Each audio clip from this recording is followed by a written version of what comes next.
Hey, Hi, my name's Phil. and I'm Parrish. Are you sure? Yes. Okay. My lost voice. Hopefully you guys can pick me up. Yeah. So we just got out of Ghost in the Shell, or Ghost in a Shell, or Ghost in the Shell. Ghost in the Shell. Whatever the fuck they're calling this movie. And this is 10-minute reviews. Yes. With Phil and Parrish. Wow.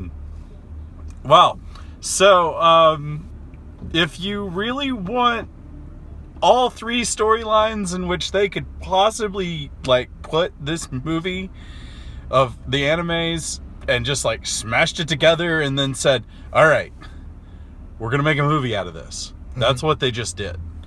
Or they just adapted the manga like everybody else thought. Boy.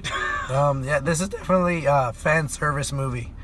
Most people have only seen the first one. Hardcore fans have seen, all the different movies that have come out, like Standalone Complex, all the Arise movies. Yeah. Arise movies were good. And I could tell you I don't hate anime. I'm not like a, otaku anime fan type of guy. This bastard was watching One Punch Man, right when I picked him up. It's very hard for me to enjoy an anime. So much so that I've enjoyed Ghost in the Shell, the original movie, but I've had my nitpicks of it. I always call it exposition the movie, just because there's so much talking in it. And I can tell you right off the bat, for this movie, they've eliminated the exposition and they've told their own story. And I think it's definitely the better for it. I know there's going to be a lot of anime fans who's like, there's no way it can be better than the anime because they saw it when they were 10 and we're all basically stupid when we're 10. Wow. Everybody is. I was stupid when I was 10. Well, 10-year-olds, please, don't turn us off.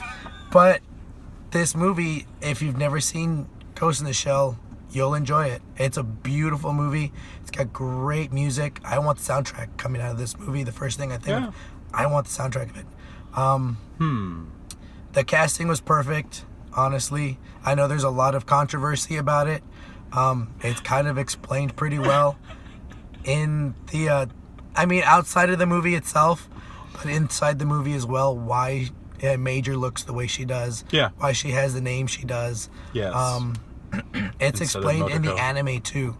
So there's precedent for why she looks the way she does. It was so bad because in the first 30 seconds of the movie, I turned around and go, Parrish, what?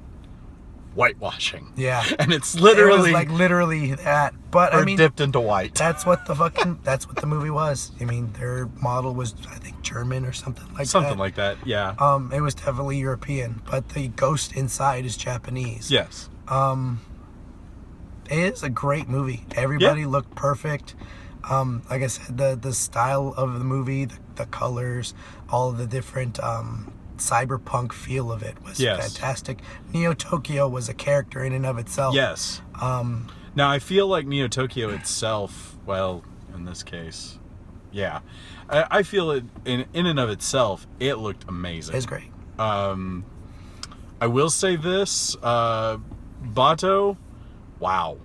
I loved how they did his eye loss and the switch over. Yeah, how they explain it, because the anime just kind of had it. Yeah.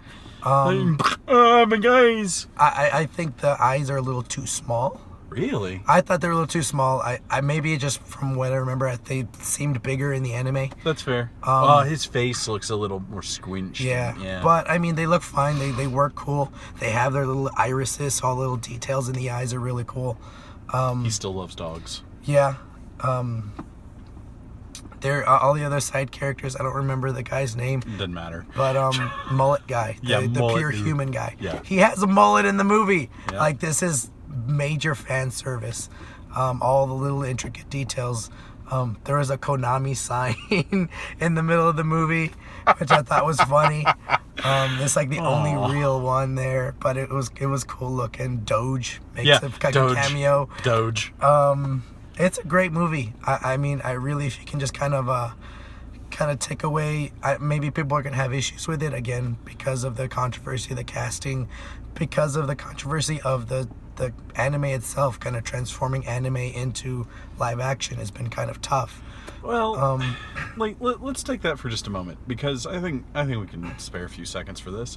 The fact is that any movie that you convert from one medium to another, comics to movies, comics to TV, anime to, or like manga to anime to live action, there's always going to be something lost in the transfer. Sure. And then there's also going to be stuff that's gained in the transfer.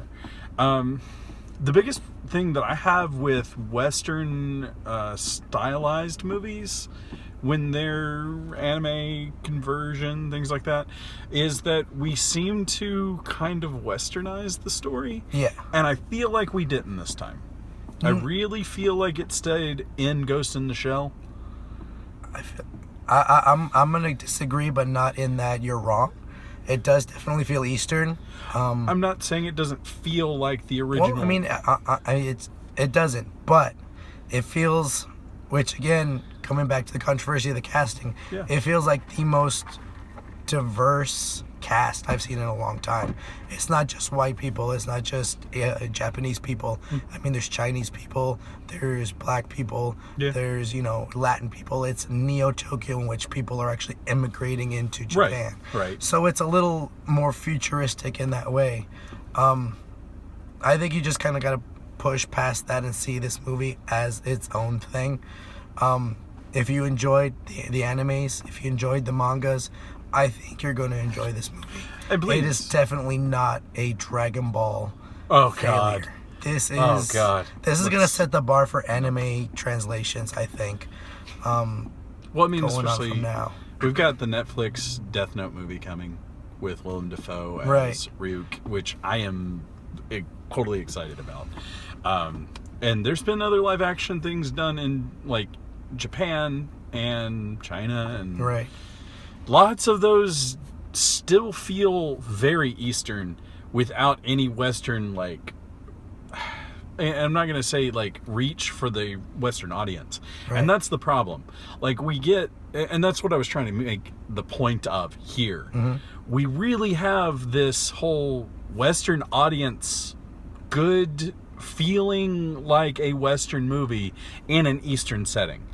And that, like, it is its own thing, and I'm not trying to take away from that. What I am trying to say is that it definitely did well. It's a good movie. Period. Is. And a story. You need, if you like, whether you like anime or not, if you like cyberpunk, if you're into like Philip K. Dick shit, if you're into, was it Shadowrun stuff? Yeah, Shadowrun. If you're into Akira, watch this movie. This movie is fantastic. Which, by the way, on Akira, for just a quick second, they are trying to get the director for Get Out as the director for the live action. That would be weird. But, I mean, he's proven he's good. He's good at everything, pretty much. So, anyway, we got about a couple of minutes. You have any final? Man, I'm gonna have to say I agree. See this movie. It's definitely not what I was expecting. I had a lot of problems going into this movie, especially since I really wasn't 100% sold on Scarlett Johansson. And don't get me wrong, oh my god, Scarlett Johansson, she's so hot. First, let's take away that for a moment. Yeah, great. Okay, whoop-de-doo, she's hot. Yay. And that was the fan service, I hate to say. They needed a name that would pump the movie, and they did do that. And she did not come across as just, oh my god, sex symbol. I actually enjoyed the fact that she was a strong female lead that had a lot of character development, and it did not feel forced. And I think the reason that is because she's kind of become an action star as of late. I mean, as Black Widow and Lucy. Yes. I mean, she's proven she's like fucking Mila Jovovich at this point. She's this generation's Mila Jovovich. She's an action star. And you're going to see her doing a lot more ass kicking in the future, I think. And the fact is that it's not just an action star. She actually can act. Right. And please keep giving us actresses that can do that. Right. I am so fucking sick of actresses that can't act. I'm looking at half of Hollywood right now. I mean, I do not want a fucking sex symbol anymore. I want a woman that can actually talk for herself, sell her character, and give me the suspension of disbelief that I want for 2 hours. Right. And that's what I got here. I didn't get Hollywood sex symbol that, oh my God, I need those boobs in my face. Fuck that, okay?